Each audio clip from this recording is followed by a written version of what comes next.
bag. Kala mo naman kung sino. True lalay. Tol, meron ka bang kaibigan, kamag-anak, kapitbahay, or kakilala na nakakaangat-angat sa buhay, or may na-achieve? Ano yung nararamdaman mo? Dahil kung ang nararamdaman mo ay inggit, mali yun, tol. Dapat maging masaya tayo sa kung ano yung nakuha or natatamasan ng ating kapwa. Para yung blessing sa atin ay papasok, hindi umiiwas. So, iwasan natin yung inggit, yung pagchichismisan natin. Pangit yun. Huwag natin gagawin yun. Di ba, tol? Uy, tol, di ba yan yung crush ng bayan dito? Ay, oo nga, no. Ganda ng kotse, no. Oo nga, no, bagong bag. Kala mo naman kung sino, no. True lalay. Hindi na nakuha sa mamalis na paraan yan. Oo nga, malamang. Na-promote nga daw yan, eh. Oo, ang galing niya naman. Malamang sumipsip yan sa boss niya, no. Oo, posible. Posible naman mapromote ka basta-basta. Nang ganoon na lang. Oo nga. Nakaraan niya nakabili nga yun ng motor. Oo, nakita ko rin Ang yan. ganda ng motor na nabili nila. Ang kapal ng mukha. Aray Wala silang ko. karapatan na nagkaroon ng ganun. Dapat tayo una, di ba? Tama. Unfair naman yung buhay kung ganun, di ba? Pero mabait yun, ha?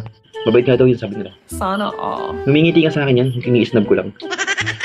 May isnab ko lang siya pag nasalubong ko. Oo, tama lang yan. Yabang niya. Alam mo naman kung sino. Hindi ko nakakausap yan.